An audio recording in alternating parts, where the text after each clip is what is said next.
perubahan iklim adalah perubahan jangka panjang pada pola suhu dan cuaca di bumi. Hal ini biasa terjadi secara alami, namun sejak abad ke-20 aktivitas manusia telah menjadi penyebab utama percepatan perubahan ini. Menurut IPCC, Intergovernmental Panel on Climate Change, perubahan iklim adalah perubahan yang terjadi dalam jangka waktu yang panjang, dekade hingga abad, baik secara alamiah maupun oleh aktivitas manusia, seperti emisi gas rumah kaca dari pembakaran bahan bakar fosil.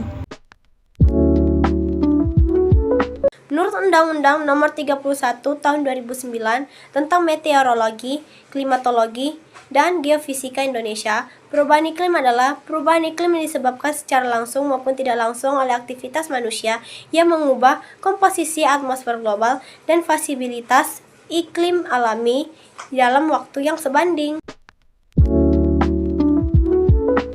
Penyebab perubahan iklim. Yang pertama, efek rumah kaca. Perubahan iklim efek rumah kaca disebabkan gas rumah kaca seperti karbon dioksida, metanoid, dan dinitrogen oksida. Yang kedua, ada pemanasan global. Pemanasan global akibat emisi dari pembangkit listrik industri menyebabkan suhu bumi naik sekitar 0,85 derajat Celcius pada akhir abad ke-19.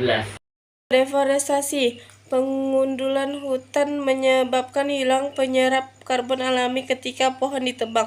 Karbon yang tersimpan dilepas ke atmosfer.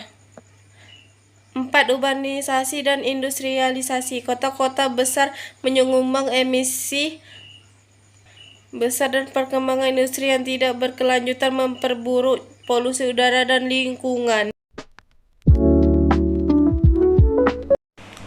Dampak perubahan iklim itu yang pertama ada dampak terhadap lingkungan, yaitu yang pertama naiknya suhu global yang memicu mencairnya es di kutub dan naiknya permukaan laut.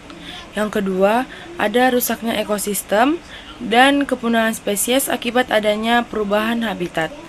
Yang kedua itu ada dampak terhadap manusia. Yang pertama, risiko keselamatan meningkat akibat adanya bencana alam seperti banjir, kebakaran hutan, dan gelombang panas. Yang kedua ada gangguan ketahanan terhadap pangan dan air bersih.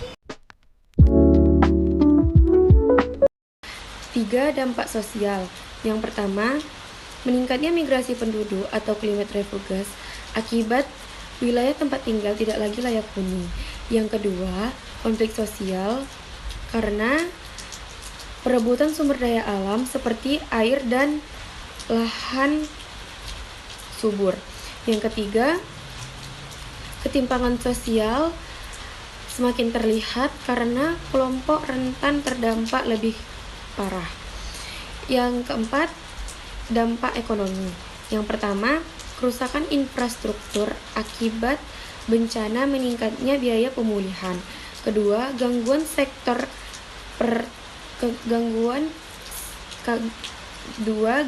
pada sektor pertanian, perikanan, dan pariwisata. Yang ketiga, menurunnya produktivitas dan meningkatnya biaya hidup, terutama di negara berkembang. Yaitu ada mitigasi atau mengurangi dampak. Yang pertama ada pengurangan emisi gas rumah kaca. Contoh yang pertama, menggunakan energi terbarukan seperti angin, air, dan surya. Yang kedua, meningkatkan efisiensi energi. Dan yang ketiga, beralih ke transportasi rendah emisi seperti kendaraan listrik dan sepeda. Yang kedua, ada reboisasi dan konservasi hutan, yaitu menanam pohon dan melindungi hutan untuk menyerap CO2 dari atmosfer. Dan yang ketiga ada pengelolaan limbah, yaitu mengelola limbah organik, mendaur ulang, dan mengelola sampah dengan baik. Di sini saya akan melanjutkan materi tentang penanggulangan perubahan iklim. Yang kedua, ada adaptasi atau penyesuaian diri. Adaptasi atau penyesuaian diri adalah upaya untuk mengurangi dampak perubahan iklim dengan menyesuaikan diri terhadap perubahan tersebut. Yang pertama, ada infrastruktur tahan iklim, membangun tanggul untuk melindungi wilayah dari banjir, terutama di daerah pesisir. Yang kedua, ada pertanian adaptif, mengembangkan varietas tanaman tahan kekeringan dan tahan banjir. Memilih dan mengembangkan varietas tanaman yang tahan terhadap kondisi kering, dan memilih dan mengembangkan varietas tanaman yang tahan terhadap banjir. Yang ketiga, pendidikan dan kesadaran publik. Meningkatkan pemahaman masyarakat, memberikan edukasi tentang perubahan iklim, dampaknya, dan tindakan yang dapat dilakukan untuk mengurangi kerentanan. Terakhir, kebijakan dan kerjasama global. Melaksanakan perjanjian internasional seperti melaksanakan perjanjian seperti Paris Agreement untuk mengurangi emisi gas rumah kaca. Kesimpulan, perubahan iklim adalah ancaman nyata yang memerlukan kerjasama lintas negara, sektor, dan generasi. Penyebab utama adalah aktivitas manusia, tetapi solusinya juga berada di tangan manusia. Inovasi teknologi, perubahan gaya hidup, serta kebijakan yang tegas.